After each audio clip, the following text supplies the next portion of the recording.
Of all the, clients that you get to work with who are in kind of the C-suite each week, how many are saying to their teams, we need to be using AI? And how many of these execs have you seen themselves use and understand AI? Those are two very different questions. I know, yeah. If they're talking to me, they're definitely saying they need to use AI. But a lot of them aren't even on like digital systems yet. A lot of them are very far behind actually using it themselves. I think they are trying to be early adopters in the hype cycle, but they really don't understand quite how the rubber meets the road with a lot of these concepts. So there's definitely desire, and I think a lot of genuine energy and effort to try to adopt these things, but I haven't seen, I guess there's actually been a couple people that have had really impressive personal setups for their own, use of AI as a C-suite executive, but then like the translation gap is huge to like enabling the team to be able to use it. Why do you ask? I am finding the same thing, and I wanted to know if you saw that New York Times article this week talking about this dilemma that CEOs are having. I want everyone to use it, but I'm not. Educate me. So a few interesting things that stood out is just how the successful ones are doing it in terms of modeling it for what their team should be doing and them doing it themselves. So a good example from this article is, StockX turned an exec retreat into a bit of a hackathon. And so every exec was given a login to Replit and told, you have to create an app that we would use in the company over the next little bit. And then they talked about it. And some of them came out horribly and some of them were great. Like everything you do with Replit, if you don't know what you're doing with it, that's fine. That's the whole point. But it was a good chance for them to, as execs, try it out. And then Headspace and another startup too both had a good example of everyone, including the execs, would have to present at an all hands the prompts that helped them that week. So modeling again for everyone as leaders, like, hey, I'm using Gemini, ChatGPT, whatever it is, and here's how it's working for me. And then one that really stood out was, I forget which company it was, but teams have to present how they're implementing AI each week to the execs. So they pick, a team, this is a large company, and they say, how are you implementing it? Show the execs kind of thing, which seems to be helping as well. And so it's just interesting to read kind of, these different ways that companies are going about it. And I think we've got some other links I shared this week of like some actual proven tactics to it, but it is really interesting to watch this dichotomy of it's such a new technology. Execs see the value, but they're either using it, to your point, really on a personal level, and they don't see how this translates to teams. And on the flip side, execs who are nailing it with, well, we're going to figure it out together as a company, and I'm going to model for everyone, like, we should be testing stuff. We should be talking about this.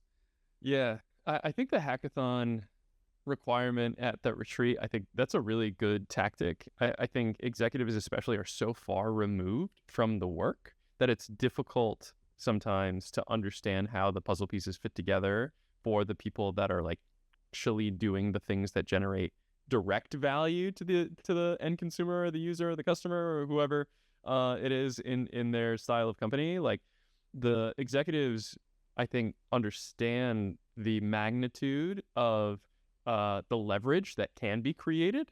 And I think there's a lot of desire there.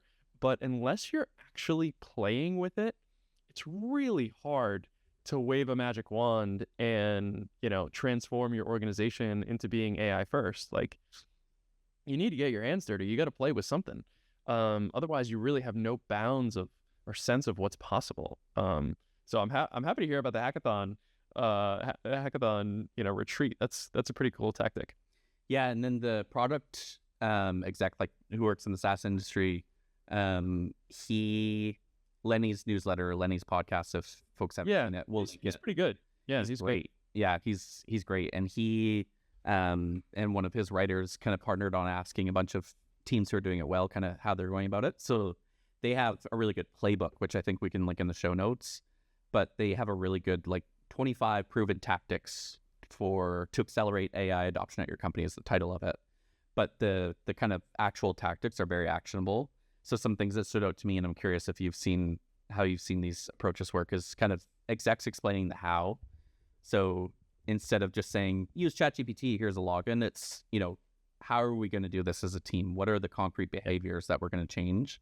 One line in this explanation of different tactics that really stood out to me is don't make AI a choice of what you should do. Make it impossible not to use it in your company.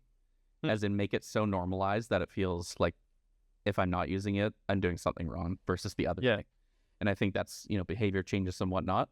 Another kind of high level thing is, cutting the red tape, like, making it clear to everyone in the company, these are the models or these are the tools that we approve of. This is the access if you need it. A lot of it is kind of carving out time to tinker on things and giving people approval, because it stands out to me too. You probably see it with client work of like, once teams start to use this stuff, they all start talking with each other and about ideas. But a lot of it gets shut down because they're like, oh, well, no one's going to give us time or space to do this. And I think that is where teams are seeing this really come together.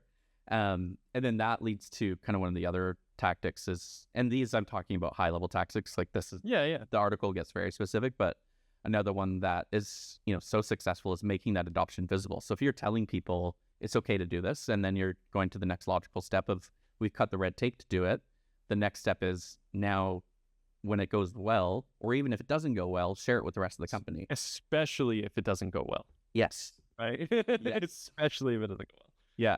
And so you're kind of modeling that behavior in real time. You create these rituals around, when teams ask and make a good case for AI or automation, we give them the time and space. And we have the ritual of we as a company are going to talk about how that went with each other. So it's just kind of, it brings AI adoption from kind of the issue becomes the algorithms, not the ambiguity around how do I use this. I think, this is really important, but I'm curious your take on it. It's so fresh in my mind. I just wrote a whole bunch about that topic and filmed a little bit about this sort of issue, this gap. I think it ends up coming out in a lot of different ways. The term that I think we're dancing around a little bit is shadow IT, where like there's not full adoption from leadership or from the organization, and people are curious and experimenting with it, and like that creating fragmentation and creating a whole bunch of other issues, because there's like, well, I'm more efficient because I use my own custom GPT, but like I don't want my boss to know, because if they do, they might be upset because I have this information in ChatGPT, and like it's not clear, right? And this clarity and this cultural clarity, I think, is so important when you show that you're willing to invest in people's time, not on the side, like directly during their job, to like learn and experiment and do tests with these things. I think that's so important. And it creates I think it creates an atmosphere of like, hey, we're all on the same team and we're trying to figure out this AI thing. And this AI thing is over there. And all of us humans are trying to figure this out. And like, we should talk about the good, bad, and the ugly. And if something doesn't work, we should be, vocal about that, because it's going to save everybody else on the team time so that they don't try that thing too. Right. And I think it's such a cultural component that is being overlooked right now. And AI is so much more of a efficiency and like dollars and cents and like opportunity cost, lens type issue. Trying.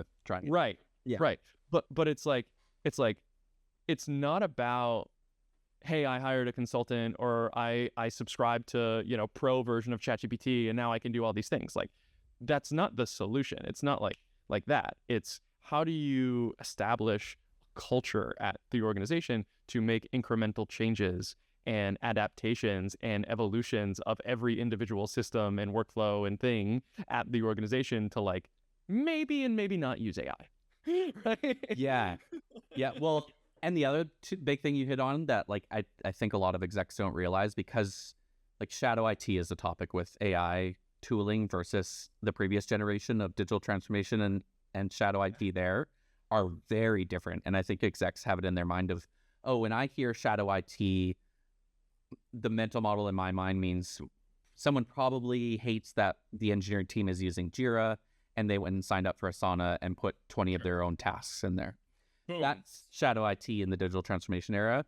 The huge difference in the shadow IT era of AI is people are going to product hunt, and someone vibe coded a AI wrapper that has no security standards and is not built by someone who actually knew how to handle the data that goes into it.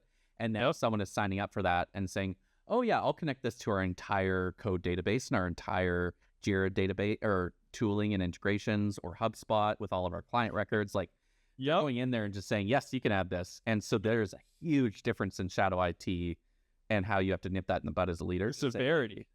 Yeah. So that's why people are going to do that anyways. That's the whole definition of shadow IT. You can't really avoid people going and randomly signing up for stuff and putting information in there. It's not ill intent, but execs need to get far ahead of that in this era to say, we totally want to support us learning AI tools and processes, but we cannot just be signing up willy-nilly for apps. You've got to make a happy path.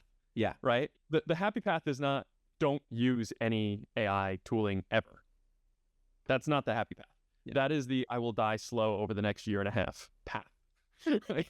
So I couldn't agree more. The shadow IT in the AI era is like downright dangerous when you're talking about code bases and graphics, like the sheer institutional knowledge that may be accidentally put into training data. Yeah. Right? Like you really don't know.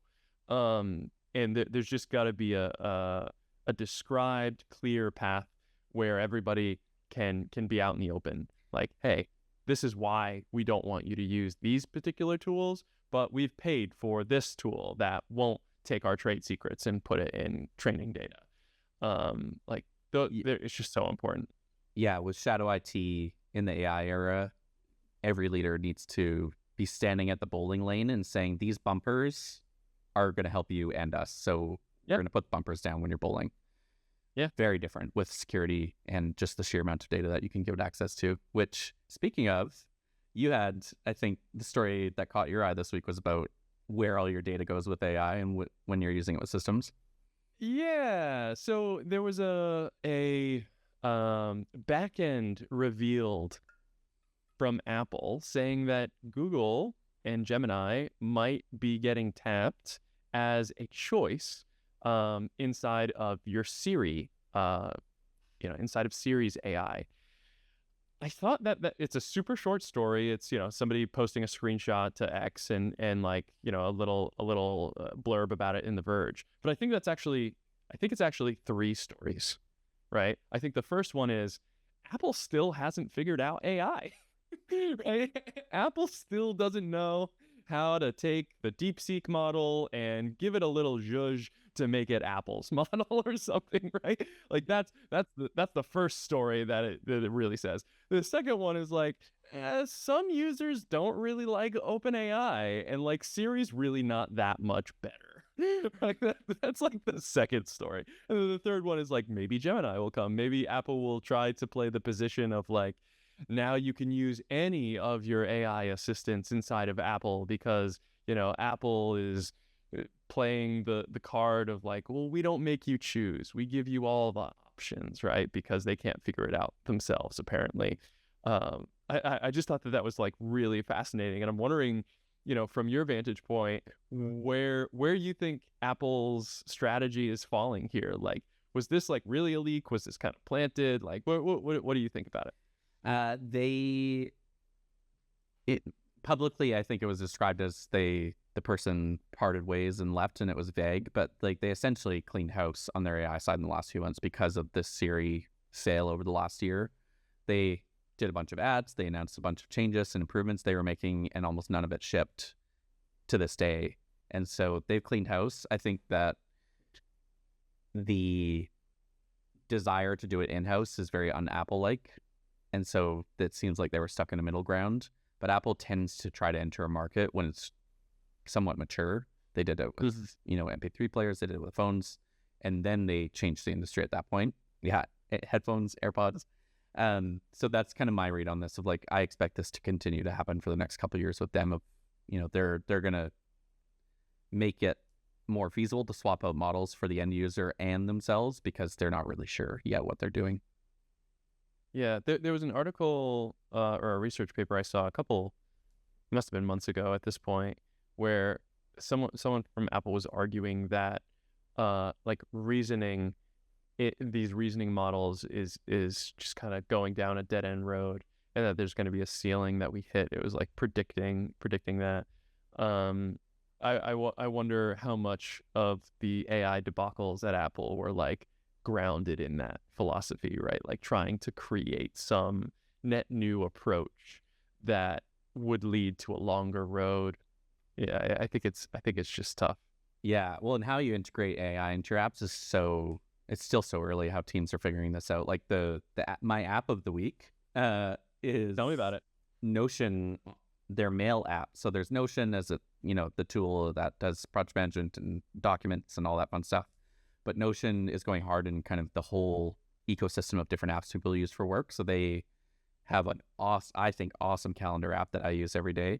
And they have had a mail app for the last couple months on desktop, but they released this last week, their mobile version of that. I've been beta testing it now for about a month. So I had it before it was released. And it's largely, just a mimic of what's on the desktop, minus some of the features that can't fit on the phone screen. But to me, personally, most people won't care about this, but to me, it was big news because it's the first mail app where I've now been convinced after using Superhuman since 2018, I looked, to use Superhuman or move, from Superhuman to Notion for my mail. And I'm all in on Notion Mail, which feels wild, but part of that needs some explanation. Yeah. That needs some explanation because I think Superhuman did a couple things that were really novel. Their rollout approach was really unique, right? Referral only. Their pricing was extreme, $20 a month for already a free tool called email. I thought was pretty different. And the keyboard shortcut, like infrastructure inside of Superhuman was, unmatched for a long time. Yeah. What got you off of Superhuman and onto Notion Mail? Yeah, that's the funny thing is this is how it relates back to AI is their implementation of AI for me and how I want to use a mail app is better than Superhuman's. So Superhuman, and besides that, Notion has done all of the things that made Superhuman successful. So the non-AI features, it's got all the same keyboard shortcuts, which I love. It's got, I think, a big win in Superhuman is the simplicity of the UX and the UI, which Notion Mail also has. And it's got the kind of day-to-day functionality that you would want of like snippets and connecting to calendar and all that fun stuff. But the big kind of deal breaker now has become, if you can match all that, great, but how are you using AI? Because Superhuman's AI is not bad, but it is early days still. And so Superhuman's AI, I have tried a few different parts of its features, which is using it to AI to auto-label and auto-sort your mail for you, using AI to draft responses, and what they call Ask AI, which is instead of using regular email search, is using their proprietary AI search, which works okay. I would say that that's been probably the worst part. So that was not a factor for me. Notion Mail does not have that, an AI-based search. It's kind of your regular mail search, but I found I was going to that anyways. Notion's snippets or AI responses are good for quick replies, and I still tended to write emails the old-fashioned way and handcraft them. But the biggest thing, which I found Notion just far better at, is its AI labeling and categorization and the way that you can build custom views, kind of like in Notion itself, how you can build custom views and filters and sorting. That level of granularity is in Notion Mail, and it's kind of supercharged by AI to be able to help do that. And I found it's just a way better implementation of it. Would it auto-categorize everything for you? If you want it to, you just describe with AI in very natural language, like, hey, tag all spammy looking emails as spammy and put it in this other view that I created. So it doesn't. Oh, that's nice. Grouping is hard and very frictionful in email. Yes. That's interesting. And Notion Mail approaches it again like the Notion app itself of the filter dropdown lets you filter by a lot of different parameters for your views. So not just who's it from or to, or when was it sent, or what's the label. It's like, it's very granular. And I really like it. Is it still only Gmail? It is. So our Microsoft friends are not there yet. But Gmail is there, and that's what we use for Google Workspace. So Yeah. So that's my app of the week, but it's also kind of a critique of AI being injected into these mail apps too, and I'm a fan of Notions. Yeah. What about you? I mean, hey, Notion has a lot of things to be a fan of. Yeah. Well, you were talking last week, the week before, about cursor for X. So I wanted to give one a try. So I gave Airbook a try. There's a lot of Air apps, right? This one is called Airbook. It's cursor for analytics. Yeah. And I was skeptical. I'm like, all right, like the cursor for X is going to be a really popular thing. I'm probably not going to hit it, on the first attempt. I was pleasantly surprised. Yeah. With this product. I'm happy to hear that you tried it too. It sounds like. Yeah, but why don't you explain it first? Of like, what does cursor for analytics mean in this? So in this case, cursor for analytics, you pick your data source. I picked like Google Analytics 4, GA4, and they had a ton of sources. I was really surprised. They use Fivetran, I think it's called, as their like middle layer to basically facilitate the integration. So they didn't build each individual connector. I don't know why you would these days. Fivetran is a really top tier enterprise service to do, what they're doing in that case. But I connected Google Analytics and started prompting a chat-like interface on the right. And then based on the prompts, it would actually write SQL to generate graphs or generate charts or something based on the data source. So it's analytics in the sense of like, hey, we're going to take real data and then write out the code to generate a graphic and make analytics dashboards with the graphics that we create that we like. I found their prompts to be like going back and forth in the chat interface to be a little nickel and dimey. Like it wasn't so. It was like pretty costly, right? They give you couldn't one shot like it. 20. I noticed. Yeah, you couldn't one shot it. No, there was like 25, I think, credits it gives you on the free trial, and like it took me until like 14 credits left before every chat, every time I hit send, it cost 1 credit. So it took me until like 14 before I had some charts that were like actually useful. But towards the end, I was like, man, this is like really eating up my credits. Like I don't want to burn through this whole trial right now. You have the option of just copying and pasting that code into ChatGPT and saying, hey, this is what I'm trying to do. Just make this code not broken. and pasting that back in and actually like getting the chart on the other side. So that was pretty cool. I was happy to see that wasn't gated or like more difficult or obscured. So I was happy that you had that freedom, but it does still take effort to be intentional about, this is what I want to mine from the data, and these are the charts and graphics that I want to create, and like let me make a dashboard that's laid out like this. I was hoping it would be a little bit closer to like a Lovable, where it just takes less user input effort. Yeah. Where you can kind of like just describe it knows the data source, it knows what might be useful inside of the data source, and then like can compose more of a dashboard, on a one-shot thing. But as a first go, as a slightly more technical skewed tool, it says cursor, not Lovable, right? So yeah. Cursor for analytics, like I think it lives up to the name, and I think it has a lot of promise in terms, if you are doing those types of, data analytics and your way around SQL and you're not afraid to generate some stuff like that. Yeah, I see a ton of potential with it because of how often people will create baseline kind of SQL queries that anyone in the company can use versus how many folks go to very technically minded people to have them write custom SQL queries. It's good at SQL out of the box, which is great. So I had 2 very different experiences with it, and it reinforced to me how important structured data is for AI. So we do a lot of our work in Airtable and Notion, and we also have some custom internal tools that we build on top of Superbase. So the first thing that I used was a lot of the work that we do. I plugged it into an Airtable base and 2 Superbase bases or databases. And I asked it some questions and had it pull that data to create some queries. and it nailed it. I was very impressed. So it pulled out kind of things like, for each project, how many meetings do we have, and like just a bunch of kind of our work related data, or how we do work, which was really cool to see. It quickly worked out of the box, and I didn't have to go back and forth too much. So that was pretty good. The second instance that I used it was, we, like any company, as a consulting firm, we have our own KPIs of, what we want to track for the business.